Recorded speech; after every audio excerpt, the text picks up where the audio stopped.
2x to L calling CQ. 2x to L calling CQ. Is there anyone there? Is there anyone there?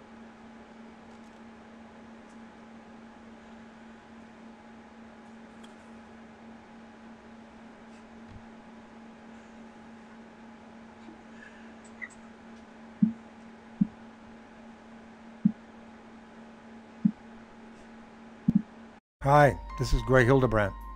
I've been a professional artist for 62 years. I've done a lot of artwork in that time, and I'm still just trying to get it right.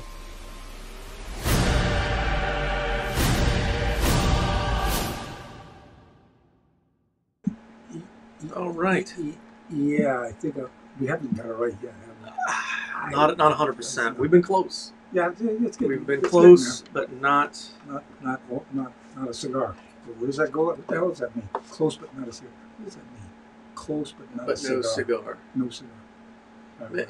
Okay, close but no cigar is different than not a cigar. No cigar. Right. So maybe a cigar was a prize of some kind? Okay. Anyway, hello folks. We got some people already jumping in and tuning in. We've got Adrienne Wagner, who was answering you, saying that she is here. So, well, this is 2x2L, ICQ. You don't know what that is, but we'll talk about that some other time. All right. So, folks, we're going to switch up a bit today. Not too much, obviously, being that it's us. But we are going to talk about the Marvel comic art, and we're really going to try to give a convention booth kind of appeal to this. So if you have questions regarding Greg's Marvel art or his comic art in general, or whatever, please feel free to ask. We will stop. Greg will answer it on the spot. Yes. And we'll go from there. Right? Good. So right here behind us, so we've got plenty of art going on. So tell us about this giant This painting. one is a what they call a 9-block. You guys probably know that, right? Probably not. A 9-block. You take this picture had to be designed to be divided into 9 cards. Each character had to be contained within a card. A trading card. A trading card, right, for a set. So there's 9 cards, and they call it a 9-block. But you get all the cards, and then they all form one single image. And this happened to be the X-Men of this particular year. I did this, 2017. Now, did you paint this live somewhere? Well, we were at Comic-Con 2017, New York Comic-Con. And I was working, I had already started it, and I was working on it at the show. And and this is it right here. So they had different costume changes, I think, if I remember right, and added a couple other characters. And I think there's a couple more up here out of the picture, 3 more up here. And the gimmick, or not gimmick, the struggle, so to speak, is to how you're going to light it. Because you got this big picture with all these people. What are they doing? What's their action? They can't be standing in a room just together. They have to be all separated from each other. So you end up with a thing. I've done several of these before, but they're all basically coming at you. The usual comic book thing. And so you can divide them up that way. And then how do you light them? You have to get this key backlight, more or less edge lights them all, so you get that continuous yellow, orange, red light on all the figures. That's a kind of a unifying color light. And then each figure is lit low. So like Dr. X is lit from a low angle here with the Beast, and these other characters are lit from low angles. There's a key light on each one of these characters that's more or less a whitish colored light, I'm thinking. So it defines the costume color. So you don't necessarily want a big red light here in the foreground on him and the Beast. It needs to be more or less a whitish warm light. I chose a whitish warm light, so that the colors of the characters register and they don't become monochromatic, all orange or all blue, So that's the big trick. And then Storm is up here with lightning, so that's another key lightning effect I've got on rim lighting everybody with a blue light. So you're thinking that all through as you're doing the layout for that. I'm thinking where all the light sources are. And then when I get models, I pose people for this. I get them in the positions, and I light them according to my sketch that I've set up, and then can, you know, start painting. All right, so I'm going to back up a little bit, and I know this is going to take us out of Marvel. We said we are going to focus on Marvel, and we are. Put those back there. What was the first comic job you did? What the hell was it? It was Xena. It was an independent character. Okay. It's kind of like, I can't remember. It was a medieval witch kind of like thing. Tim and I, when my brother was alive, we were working on it. Tim had a friend who wanted him to do this thing, and Tim said yes to this guy, and then it became like he really, because of other work that he was doing, he couldn't handle the whole thing. So then he asked me to be part of it, and so we both worked on it together. And that was the first one, and that was probably, when the hell was that? God, maybe 90, 92, 93, somewhere in there. Then the next big thing was with Marvel. So, all right, we got our first question coming in. Sorry, it's going to take me a little while to read these. My line breaks are split up into 3 characters apiece. That's crazy. But so, Greg, what is your favorite Marvel character and why? Those kinds of questions, right? Captain America. Why? First of all, it's from my time. He's from my time frame. I was born in 1939.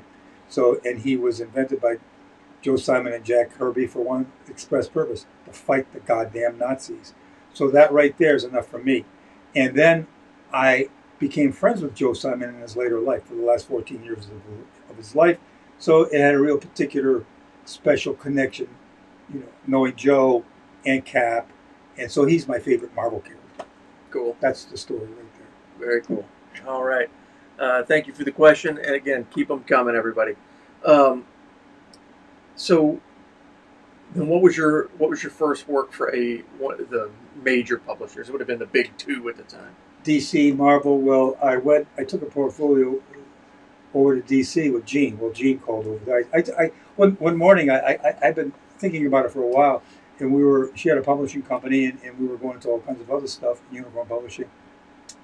And I kind of like woke up one morning. I said, I want to be in comics. I want to do something in the comics. And Jean said, "What? What do you mean? That wasn't her realm, you know." And I said, "Well, I don't know. I have no idea what it would be, but I want to go in that direction."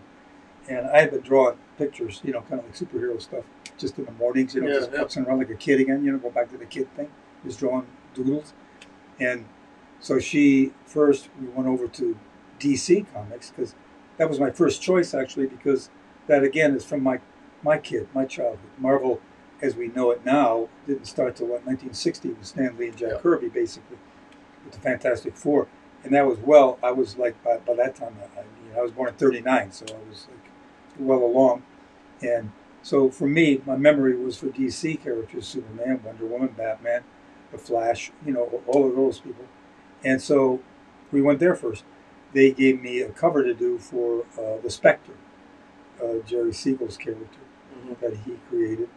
And John Ostrander and Tom Mandrake. John Ostrander, the writer, Tom Mandrake, were just writing a new series of the Spectre for DC, which was fantastic. It was a great show. I mean, somebody should have made a movie of that whole story that these guys did. It was fantastic.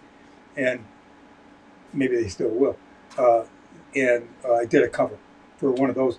And then they were busy with another artist. I think Alex Ross was really the main man at that time. So then I said, well, it's Marvel. So Gene, I said, well, I was ready to go sweep floors over there, but Gene said, like, come on. And she called Stan and Stan Lee, and she got the name of the then boss over there, Joe Calamari, and Joe Squid.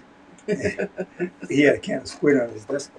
And we went over, and they gave us the great welcome. Tom DeFalco, the editor-in-chief at that time, and then Bob Rudiansky, who worked with me on the card set that we did, me and Tim.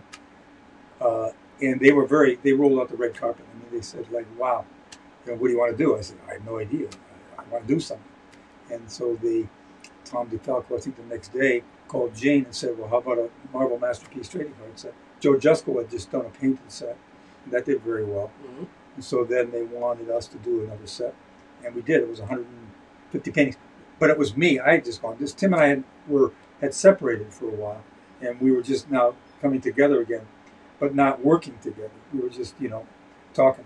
And so I had already been laying out the cards already, just on my own. I laid out, what was it, 159 of them or something like that.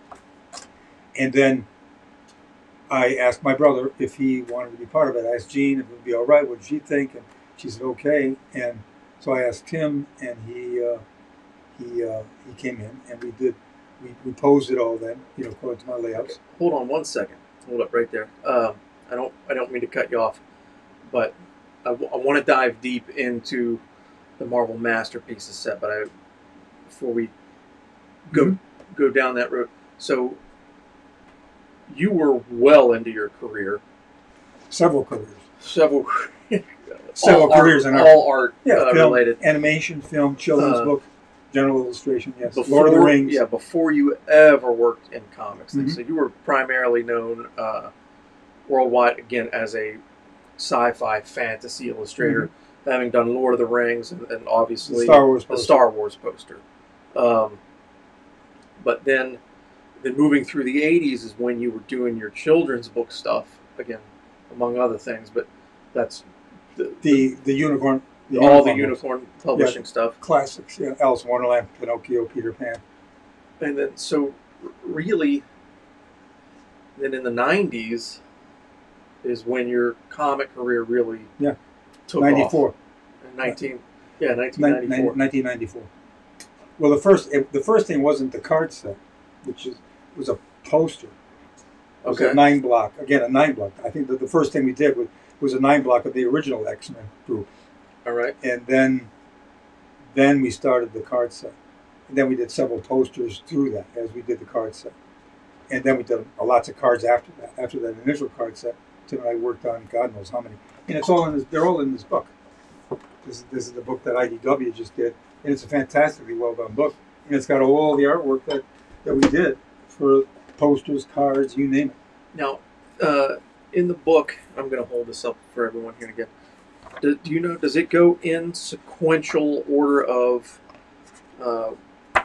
it does? Yeah. All right. So here's the image of the 9-block that he was talking No, that's the about. second 9-block. That's the second 9-block? Yeah, that's the second one. Let me see. Yeah. No, it doesn't. That's... No. No, it's... Sorry, we're looking at a book. Yeah, we're...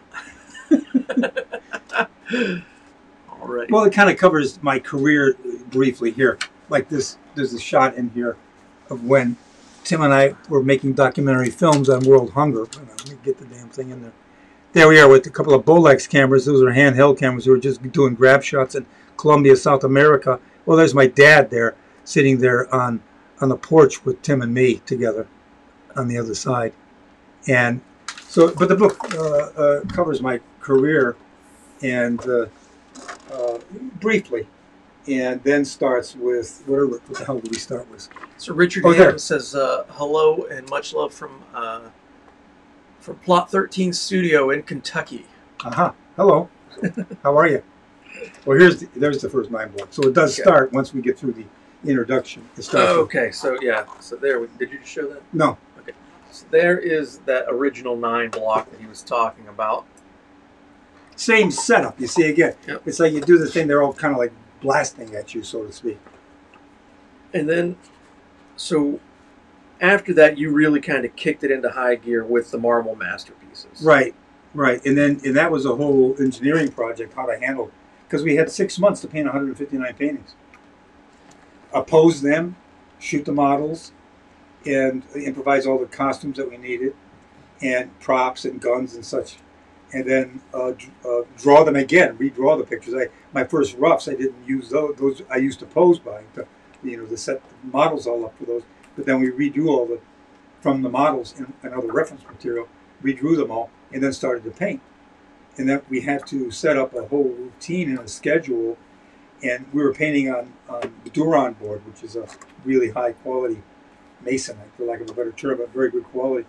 And the stuff is like hard as nails to cut, and Gene would set it up with the lumber yard where we were getting our masonite on this, how many sizes, because we went through all the cards and determine what should be smaller pictures, and generally those are the big headshots, and then what will be the bigger pictures, generally they will be more complicated, and then some that got bigger yet. We did the final paintings this big because Marvel was talking about maybe posters of them.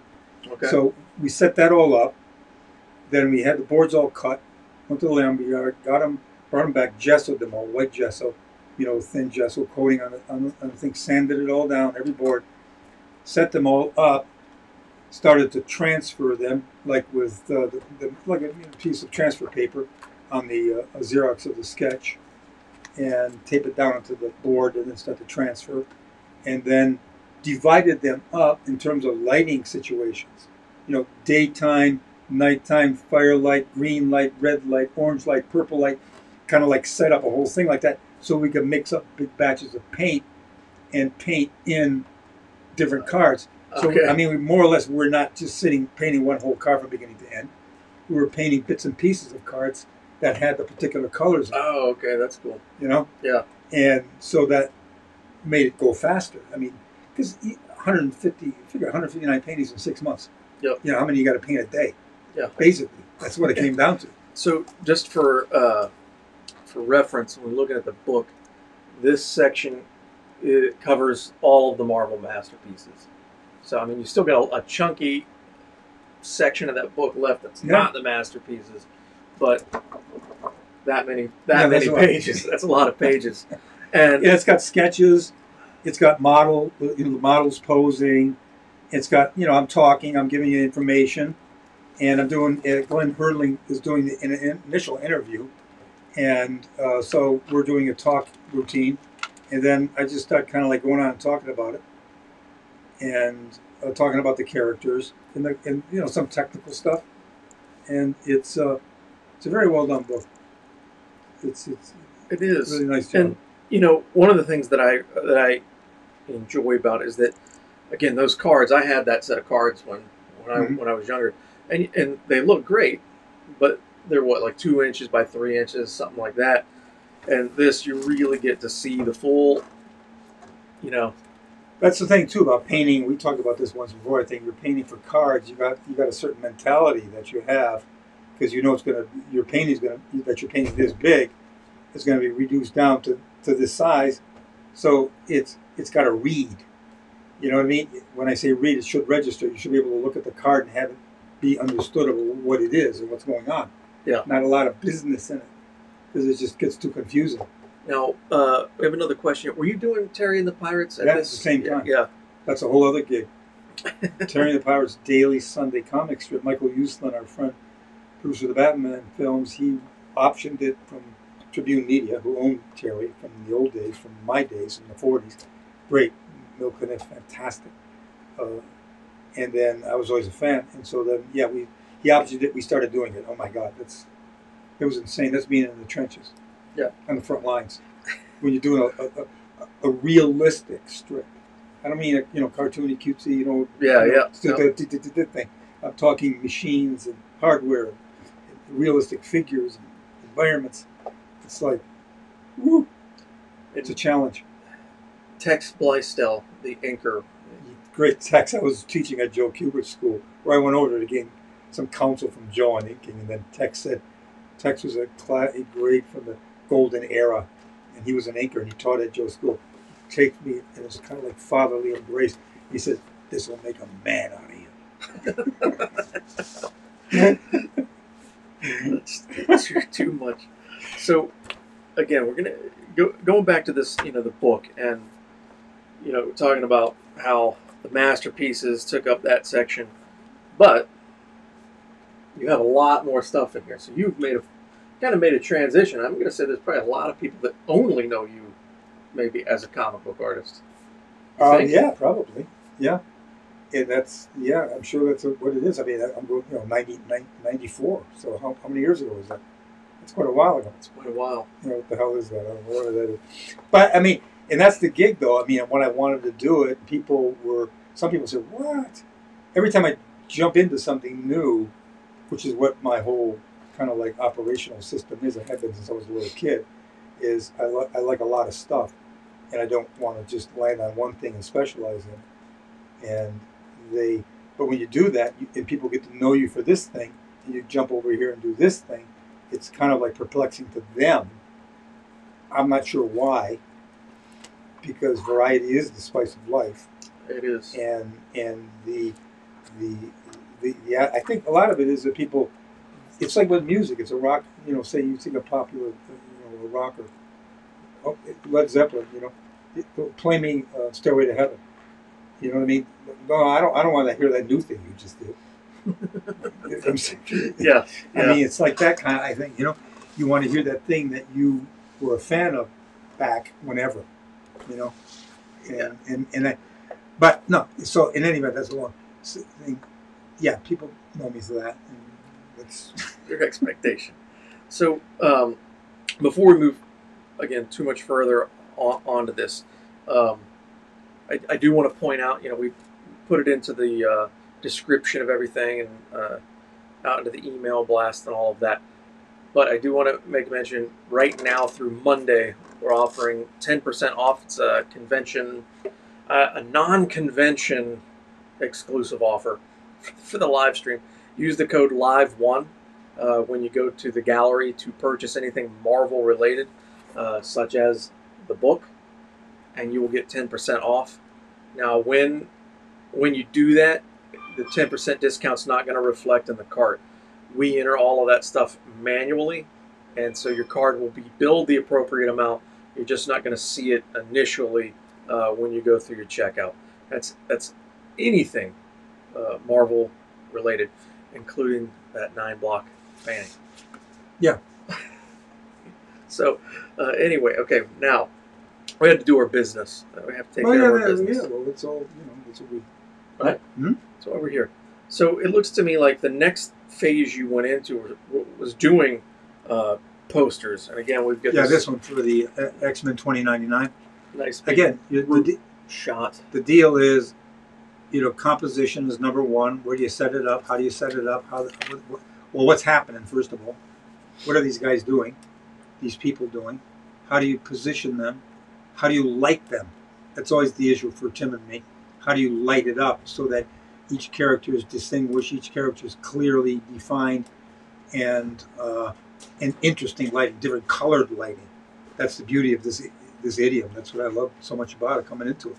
You can just go nuts with color light. It's so much fun. Now, and don't take me wrong, I love the darker, colorless stuff also. Yeah. But there's I love both. Now, I have a question for you. Thinking back to your work, is this through the Marvel stuff?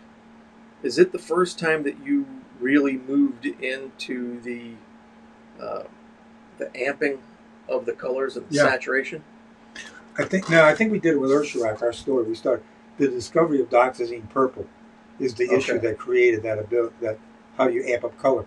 Because using dioxazine purple, which is a very intense, deep purple, you're kind of pulled into strong color to, on top of that, you know what I mean, as bad as the shadow color. It's, you know what I mean, I could get into it explaining, but I don't think we want to get too technical right now. Plus, it's a conscious effort, to crank it up. Because we're dealing with comics, and I'm thinking, well, this is comics. It's comics. Yeah. It's like to take full advantage of everything. Action, exaggeration, movement, color, the whole schmear, And for me, again, it was like I had been more sedate, if you want to put it that way, was the drawing and layout and setups. See, if it's going back to the 70s and the Lord of the Rings, that's very laid back, more or less. It's set back. I mean, I was thinking of that in terms of classical painting, in terms of almost an opera on a stage. Okay, that makes sense. Operatic. Yep. Not as though I'm inside of it with guys just flying at you and everything. That's a whole other approach. Yep. To zoom back, treat the thing almost two-dimensional. It's three-dimensional. You're pull forward a little bit. Fake two-dimensional. But you're thinking of it as a setup, out there, kind of like a classical Death of Socrates, very angry, that beautiful composition. It's very formal almost. In those terms, once we moved into this area, it's all wow. It's thing what comics are, things about blasting and moving, shooting out of the frame, and all kinds of stuff like that. That was the fun of it. That's what I really wanted to get into, you know. So that opened up that whole world. And I got to thank people in this process too, because at Marvel, Bob Budiansky was the editor there, an artist himself. He had done a bunch of comics for Marvel, and he was the one that was working with Tim and me on this project, and he was really helpful in pushing me, with posing and attitudes and everything. Okay. Getting me aware of that, So that was really, it was great. It was a great learning experience. That's an interesting dynamic of moving, because you're an artist first and foremost, but your approach isn't necessarily comic book driven. Mm-hmm. Right. No, you're not, as much as I love comics as a kid, yeah, you move into other areas. You know what I mean? Yes. And so yeah, you have to. You can't just paint a picture. You really have to adjust the mind frame, adjust the mindset to what's happening in this medium. Yep. In this moment of time. Yep. And at that time too, in the '90s, I was born in '39, so I grew up in comics in the '40s and '50s. So look at comics from the '40s and '50s. I was not about coming to Marvel in '94 and say, I'm going to draw them like characters from the 1940s. As much as I love the '40s, I'd like to do a comic. I wanted to do Cap going back and fighting Hitler. Yeah. Literally, I wanted to redo a story. That was my main obsession, and they said no to that. But I would have loved to do that. But I wouldn't approach it in the style of the 1940s. You get me? Yeah. It's like when I did my pinup art. I did retro pinup art, kind of like going back to Vargas and Elvgren and the stuff that all the guys had in the garages back in the 1940s when I was a kid. But when I went back to do it, I kept it more retro. It's sort of amorphously set in the 50s and 40s, but not really. It looks like it's done now. The painting looks like it's contemporary. Yeah. You know? And I'm not trying to ape a style of the 1940s, nor was I going to do that with the Marvel stuff. I wasn't going to go back to a style. So I'm looking at all the stuff that was happening at that time, Now, a thing that's particularly interesting to me is in the 90s, in that time frame, computer coloring was starting to really come to the forefront of everything, right? Like everything was now computer colored, and really over the top. Like if you look back to those 90s books, I mean, the acid green in your face stuff, was going on. Maybe a little overdone. Well, it's the beginning of a new era. I mean, before, from my understanding, color in the comics was treated as something you knocked out at the end. Yes. The so-called colorist, if there was such a term even for the person doing the color, I think it was the printer that they were dealing with. They were from a chart. Color number 40, I forget what the hell they call that. The Pantone colors. Pantone colors. Put that into the skin. Superman's clothes is this color. Skin is this color. The blue, the hair, blah, blah, blah. It's all standard stuff. Nobody's thinking about lighting except people like the comics strips, like Hal Foster's Prince Valiant. Yep. He was looking like he was creating watercolor paintings. He would do blue line clouds that wouldn't reproduce. The blue would not reproduce, non-reproduction blue. Yep. And work with his printer, newspaper guy. People in the newspaper work with his printer to get the edge light of the cumulus cloud and the shadow color of the cumulus cloud. Two very subtle pink and light blue colors, next to each other, and there would be printed on it. And you see this in the comic strip. It's like, whoa, it looks like a watercolor. Yep. I mean, it was incredible. So there is a real awareness of light and color, and I'm sure there were others too. Yep. Winsor McKay going way back, and Little Nemo and whatnot. But gradually, in the more commercial comics like in DC, Marvel, nobody was thinking about that. Green Goblin's green. So and so is this color, this color, this color, this color, and that's all. Print them that color. Yep. You're not thinking about light. You're not thinking about what color lights does. Back then, none of that existed. Also, the paper quality was newsprint was not the best. So in the 90s, with computers taking over everything, the paste up mechanical start falling by the wayside. Yeah. It's all digitally done. Yep. the print quality was able to come up. Yeah. And able to start matching some of the stuff the guys were doing. And when those colors started being able to pop, it really pushed the bounds. Now, where I was going with that is seeing that these guys that were getting these intense colors that were doing it on a computer, but you were able to kind of match that look and hold your own in the intensity with a traditional acrylic paint. Yeah. Well, yeah. I mean, if you squeeze the color right out of the tube, you use cadmium reds straight out of the tube. You can't go wrong in terms of intensity, and and it's about. But it's not just that. It's how it's lit too. What's the edge light? It's about light against dark, or dark against light, or light against dark. That's all part of the composition and what makes things look the way they look in this realm. Well, in any painted realm, light against dark, dark against light. But here, everything is cranked up. Steve Harris says he loves your work, Greg. Thanks, Steve. Keith is reading. Keep talking while I'm reading this. Color was not ever the issue in the comics. It was, like I say again, I'm repeating myself, but they treated it as something you did at the end. I think they had 2 days to fill in the colors. It was almost, you don't need that really. And I don't know. I don't think the artists themselves, penciling, inkers, they were thought in terms of the color, thought in terms of the drawing. Everything is so hasty and speedy. Everybody was segmented into their positions, and nobody's thinking of the whole thing. I don't think. No. I don't know. No. Maybe there were, but a few, and they've lasted. Yeah.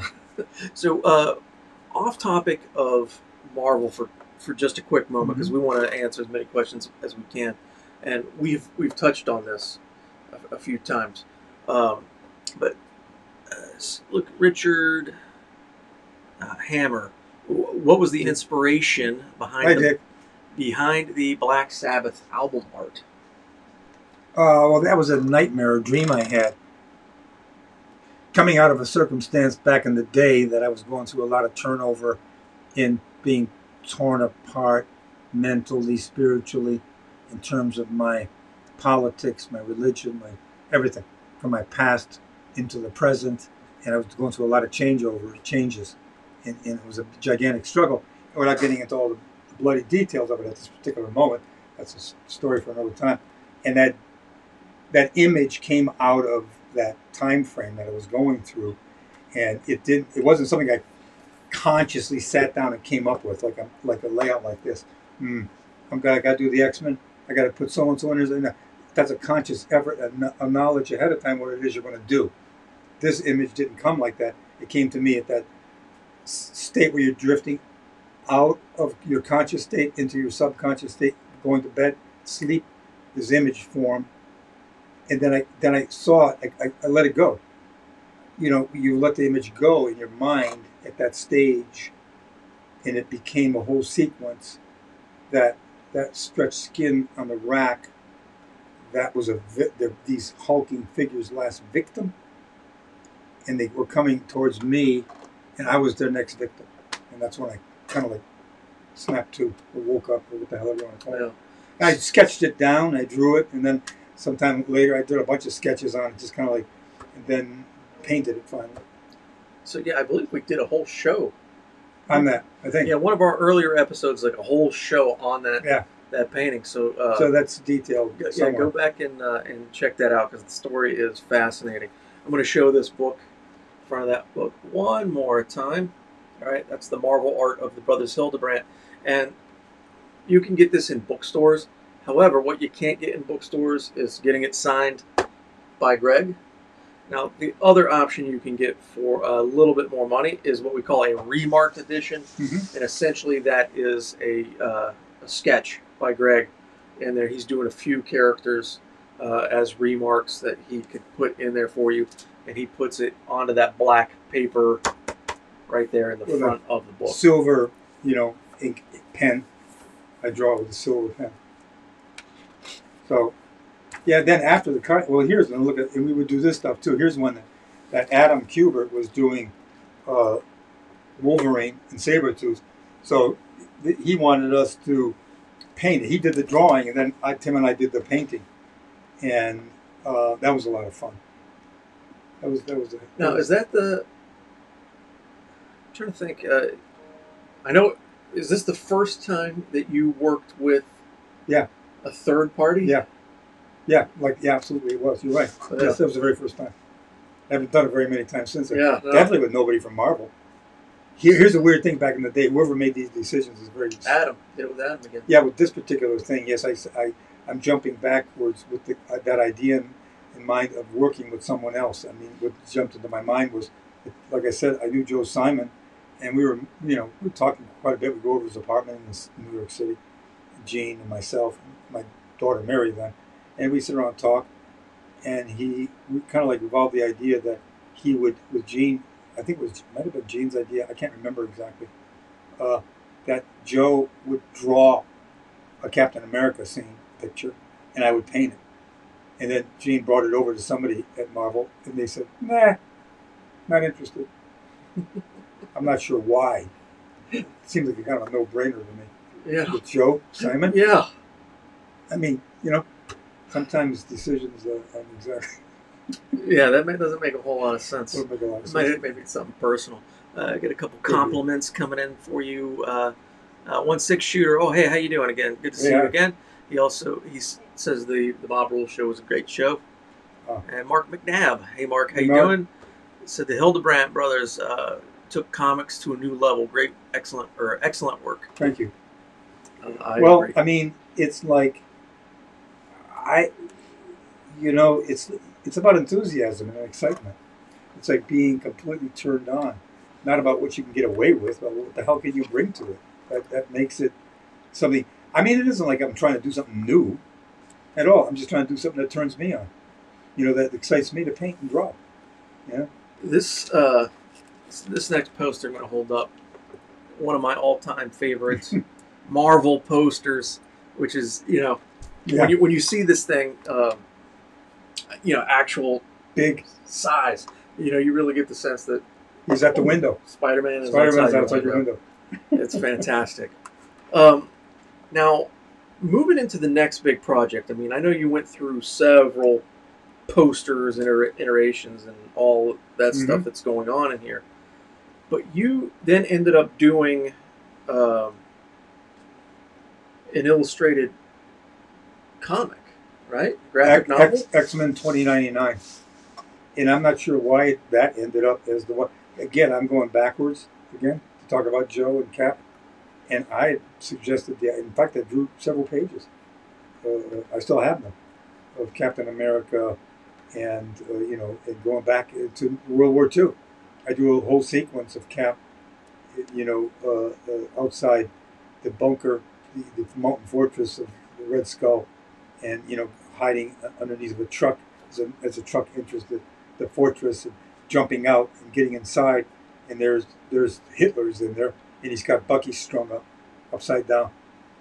I had this whole sequence all in a whole beginning of the story. Nobody was interested.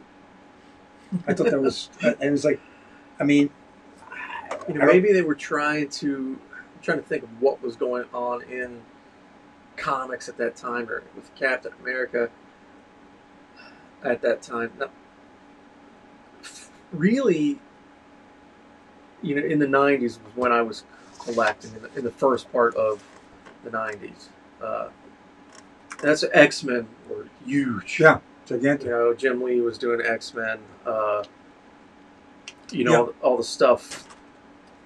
All those guys that eventually then went to Image in the middle of the decade. Yeah, then Andy Kubert. I think Andy started right after Jim Lee. Yeah. X-Men. Yeah. Yep. So I don't remember Captain America being an extremely popular character. He wasn't. They tried to bring him back in the 50s to fight communism, and that didn't work. They didn't know what to do with him. So I wasn't trying to make him. I wanted to go back to my time. Yeah. I was born in '39, so I can remember the ending of the Second World War, and I can remember seeing the Life magazines that came in after the Nazi the death camps were opened. I remember seeing those pictures as a little kid. I still got the magazine here.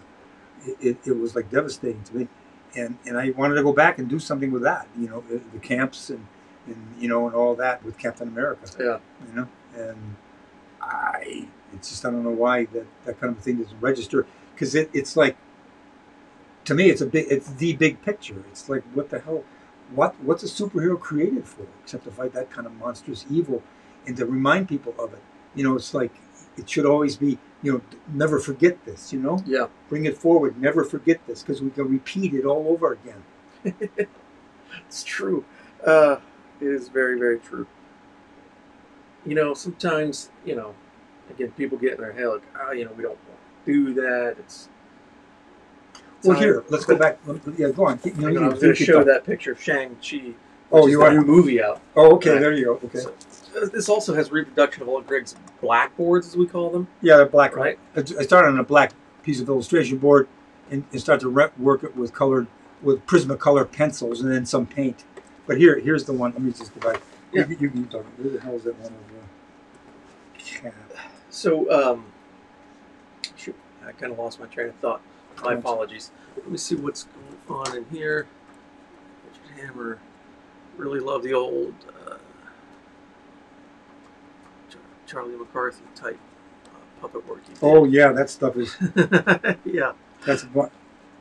We also have I collect shows those about that too. I collect those toys, and I. Oh, here it is.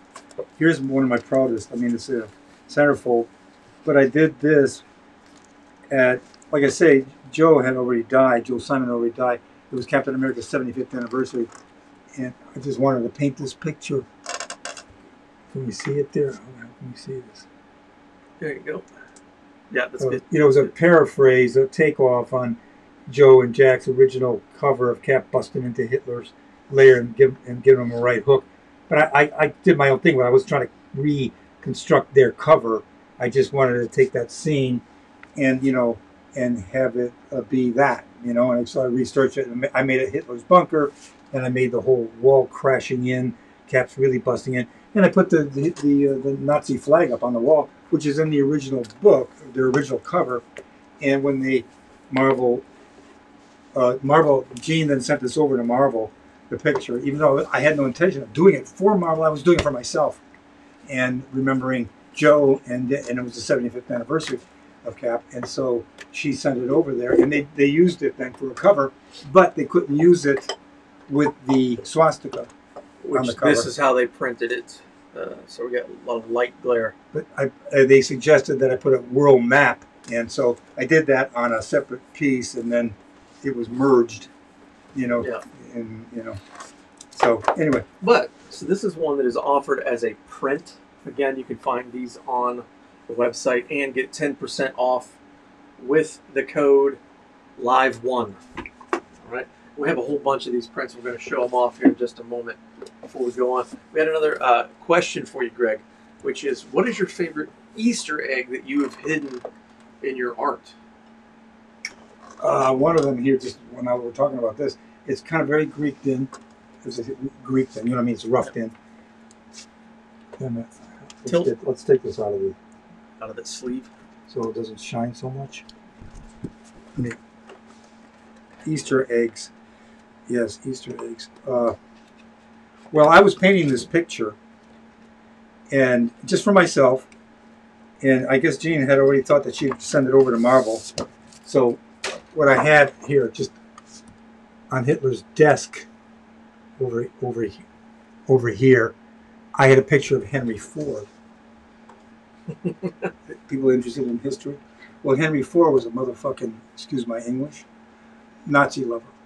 I'm from Detroit, so I remember full well the Dearborn, and I remember the Dearborn newspaper that he printed and distributed. It was very anti-Semitic, and he admired Hitler.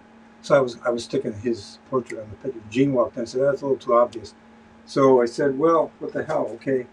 Then on the desk, you can see there's a couple of papers. One of them is The International Jew by Henry Ford. It's an anti-Semitic diatribe. And next to that is very roughed in, but my intention was that it's the Protocols of the Elders of Zion, which is a diatribe saying that the Jews are in a plot to take over the world. It's an ancient thing. Look it up. Will Eisner did he spent 25 years doing this graphic novel called The Plot. It tells you the whole story of this particular protocols of the elders of Zion. So that Henry Ford was using this diatribe to build up anti-Semitism in America. He printed in his Dearborn newspaper. Hitler then dropped leaflets all over Germany. The thing kept showing up. It still shows up, even though it's been proven as false. And the real history is much more complex than that. It's got nothing to do with the Jewish people. But in any event, if you want to call those Easter eggs, that's there on the desk of Adolf Hitler. Okay, so did you talk about X-Men 2099, or did we get sidetracked? No, we didn't really talk about it. No. Okay. So no, we didn't talk about it. So how did you get into doing that graphic novel? I forgot how. Somebody brought it up that we should do that because they said the 2099 characters are going to be the next hottest thing, and that's going to really take over and take off and be big and all that kind of stuff. And I said, well, if that's what you want, okay. So that's what we did. And more or less it happened that way.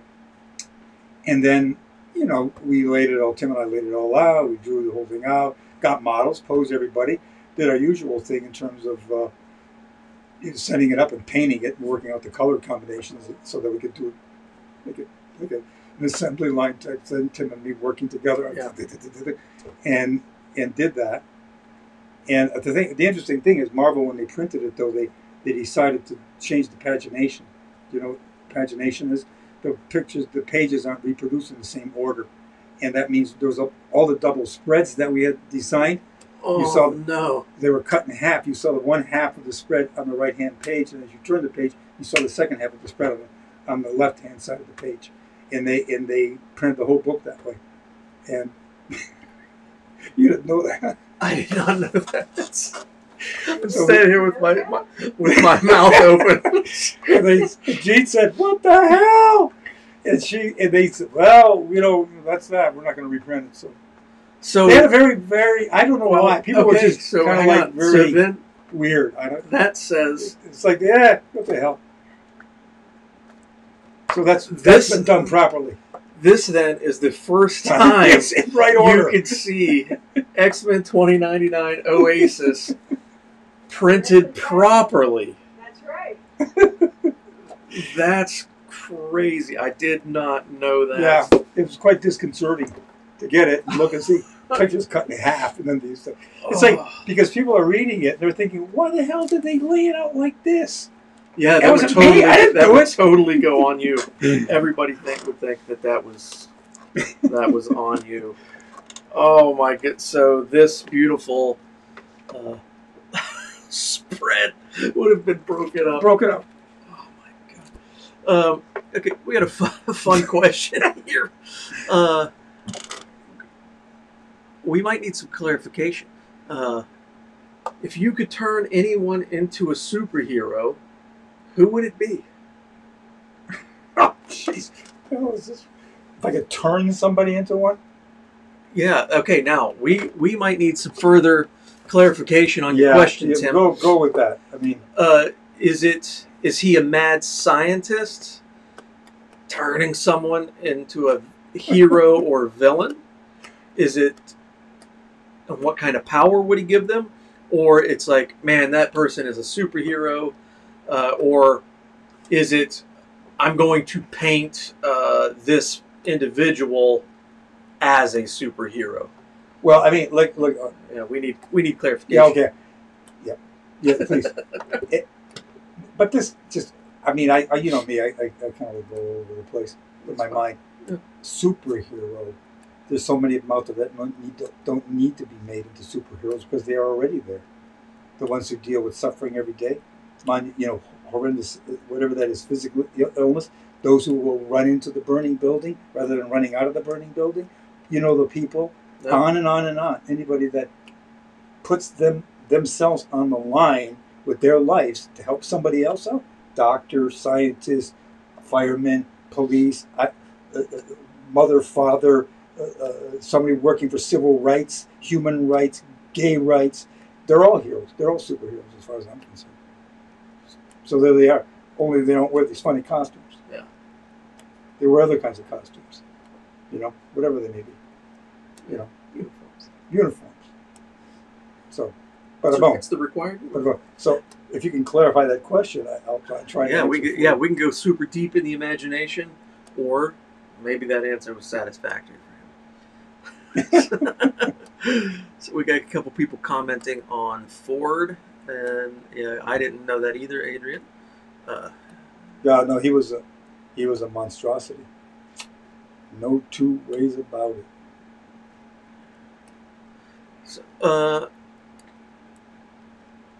someone is saying that you are Greg, you're totally inspiring. You are an artistic master. And sorry, again, all of the comment sentences are broken down to 3 characters wide, and then extremely long. So I'm piecing out this is not all the compliments and the questions. So forgive me as I'm. Imagine there's a column like this with 3 figures, 1 character, 3 characters, 2 characters, 3 characters, 1 character. And Keith is trying to make the words fit. Nothing I do fix it. But yeah, basically, okay, we got a comment here saying, you're great, you're an inspiration, you're an artist of the ages. Thank you. Things like that. Look, it's like everybody, I'm just trying to get it right, It's kind of like what it comes down to. It's all, but the main thing is that I have fun at what I do. I enjoy the hell out of it. And I enjoy the fact that people enjoy what I do. I mean, there's nothing that can compare with that. If you're happy in your work and the work that you do makes other people happy, I don't know what the hell more you can do in the world, in a way, other than those superheroes I just mentioned, which are really doing the work for us all, saving us all. Okay, so I get another question here. In addition to all your wonderfuls and awesomes, have you always retained copyright for your comic art, or was it any of it done for work for hire? Oh, I have no copyright on any of this. This is all Marvel's copyright. Yep. In anything that I've done for any other publisher that owns that character, that they own the character. I don't own the copyright. I own the original painting that I do. That's what I own. But not the copyright. Not the copyright. I can't copy this picture. I can sell this picture, but I can't make copies of this picture and sell it. Not unless get Marvel's approval. Yep. So you have, and all these prints that we're holding up, we just do want to be clear in that those are actually officially licensed by Marvel. Right. And Marvel actually did the printing on them for us. Beautiful job, too. So they did a fantastic job. The color is exact from my paintings, So they were actually really, really cool about that, rather than just Greg going to conventions and, making prints on his own and I would never do that. And selling them. They approached Marvel, and Marvel said, yeah, sure, we'll print them. Mm-hmm. And then they came out. That's rule number 1 with Jane. She would never, ever, ever, ever encroach on or try to screw somebody in terms of copyright. Never. Not in a trillion years. Neither would I. It's just out of the question. They own the characters, for God's sakes. I mean, they're not mine.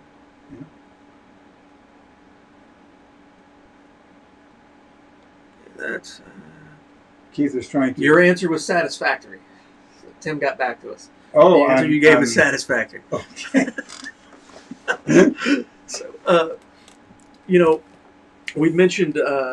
I showed the Shang-Chi blackboard, and Adrian actually said that she loves the blackboard work, and I do too. Who's going to play Shang-Chi? Donnie Yen?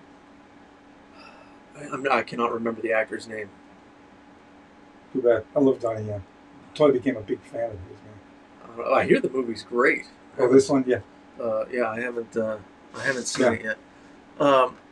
So as we're closing in, next week we'll talk more about the blackboards, and how you got into doing the blackboards, why you got into doing blackboards, and the actual process of commissions and doing commissions. So we get just a few minutes. I'm going to see if we got any more questions here coming in. If you had a superpower, what would you want? The ability to be able to draw and paint quicker so I can produce more. Because it's all in here and I don't have enough time to get it all out. Okay, books would be art related? Speed, something like the Flash. So not only speed, but you would also have to have the hand-eye coordination and speed.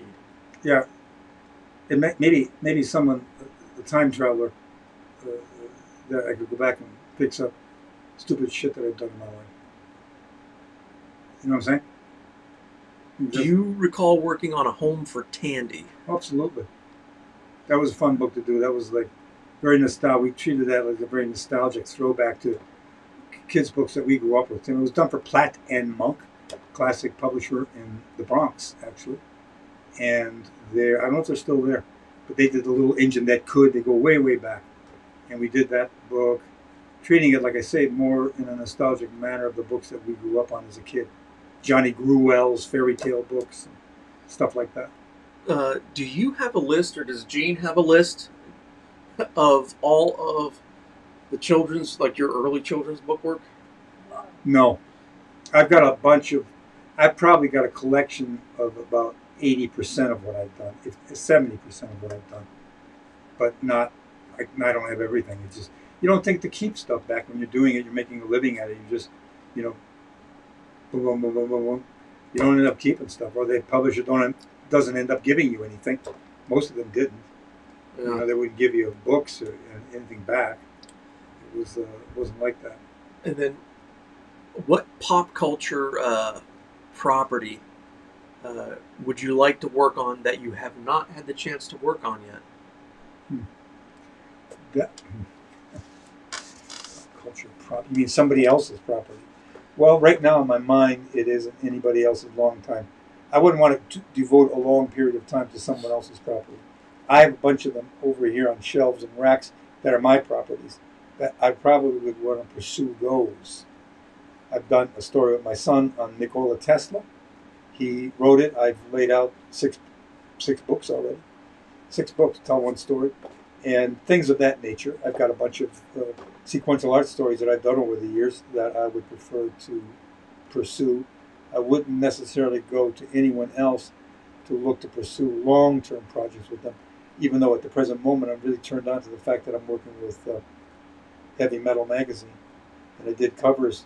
Gene licensed cover paintings that I did for posters back in the 80s, early 80s.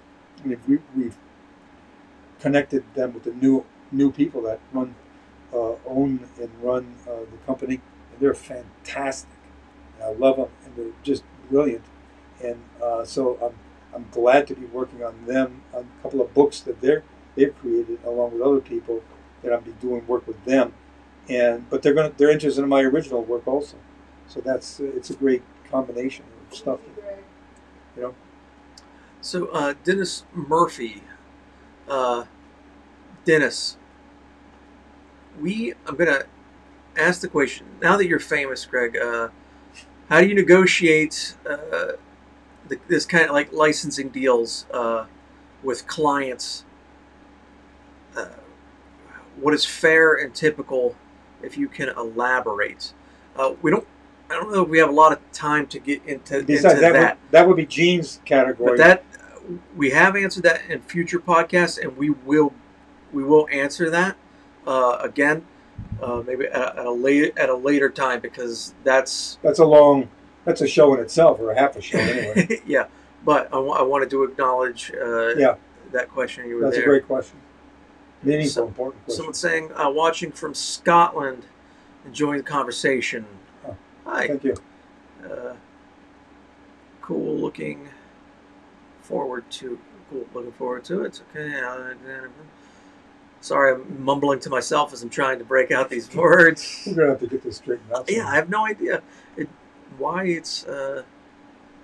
Last week it was showing me just everybody's icons.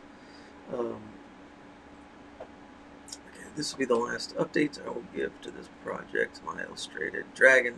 Oh yeah, the Illustrated Dragon books finally been finished, and I have been paid in full. Awesome! Congratulations, man.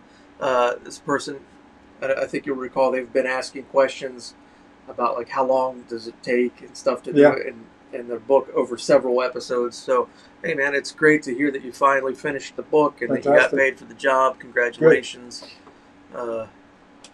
Yeah, I bet that has been a long journey. I think he said he did like 50 dragon paintings. Oh yeah, yes. That's a lot.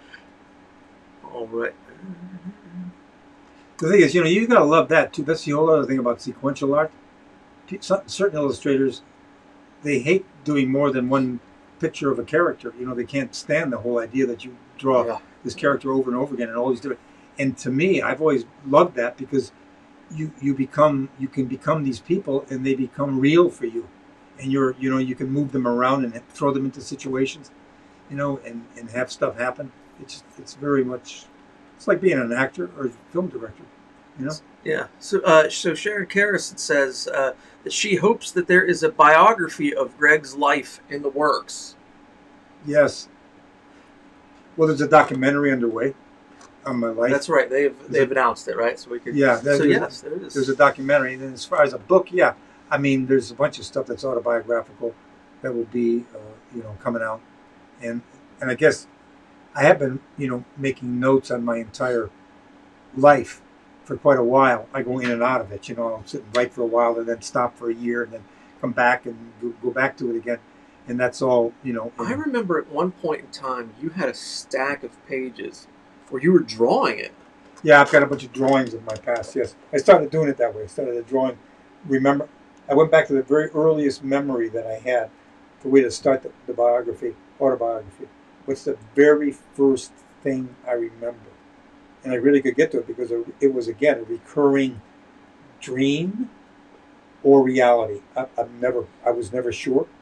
And it goes back, I could deduce the time frame because I was in a coverall outfit, with little, things that little babies, little kids wear. Yep. I was in a crib, the wood kind that goes up and down. So how old are you? That 2? Yeah. Maybe? Yep. And I was laying there. I knew that my brother was in the other crib, Tim, in this bedroom in the east side of Detroit, a small house. There was a window here, there's a closet there, and there was a door here that went to the hall, and there was a bathroom right next to the bedroom. And I'm laying there. I remember being aware of something. I come up to the end of the bed. I drew this all out in sequential art form. I come up to the end of the bed, and there's this creature standing there. It was like the head was touching the ceiling, and it was long head, big black eyes on it, 2 big black eyes, with kind of a camel mouth, long stretched body with 2 legs, almost like this, with 2 or 3 toes on the legs, and was just standing there, staring at me, and I started crying. And suddenly the door opened. So this was like the door opened to my left. So here's the awareness of color and light that I can recall. The room was all this coolish blue, grade blue light, the light coming through the window to my right. The creature was in front of me. The door opens to the left, and all this warm light pours into the room. And it's my dad, half shaved. He's got the cream on all over his face, his suit and tie, and suspenders on. And he was just shaving, getting ready to go to work. He worked at GM. And was half shaved, and he leans in, this big smile that he had, and picked me up and started patting me on the back. And I took, and the thing was gone. Huh. That's my very first memory. That's fascinating, man. I know people who have that exact memory as well. It's very interesting. So 16shooter, he's the one who asked about the pop culture property. He says he would love to see you do something with Dune. Are you familiar with Dune? Oh, absolutely. There's a new. Isn't there a movie? There is a new movie coming out. Yeah. Well, yeah. You see, the thing is, once you get to be 82, as I am, you start to think more about the things that you have in your head that you want to do. Yeah. That's kind of like where you kind of get to at this particular moment. I get it. I totally get it. Someone else said, love your work. They look at the Tolkien Years book all the time. But the Tolkien Years book, that's when I met you. Yeah. And when I was in school at that time, started working here, and all of those beautiful tracing paper drawings that you see in that book, are actually done to size, which are 5 feet, 4 feet 5 feet. across, 5 feet, Yeah. 6 feet. I And think. me and another gentleman by the name of Kevin Dobler were here unfolding. Sort of like the Dead Sea Scrolls. Yes. We're afraid that they're going to crack. Yeah, knowing this that ancient papyrus is going to brittly crack. this drawing is of greater value than I am right now. Which we were ready to throw away. Yeah, Gene saved it, right? That Jean saved them. We had just started work together way back, because back in the day we threw everything away, all sketches, because the job was done. That was it. It was over with. Who's going to want this stuff? All right, man. Well, we are at 5:07. We're at the end of the show. Again, hey, thanks for all the comments coming in. We truly appreciate it. We hope you like this format going on. Again, the offer code is live1, the number 1. Put it into the comment section of the website when you place your order for anything Marvel related. That's this book, these prints, there's card sets, this painting if somebody wants to throw down. By all means, please do. But again, thanks for coming to the show. If you like what we do, you like what you're hearing, please hit the like button, subscribe button, share us with your friends, right? Our smiling, happy mugs, right? Greg is always interesting and fun to talk to and listen to. Website down in the bottom, I believe, left-hand corner of your screen, the spiderwebart.com. And we hope to see everybody again next week. And good night. Adios.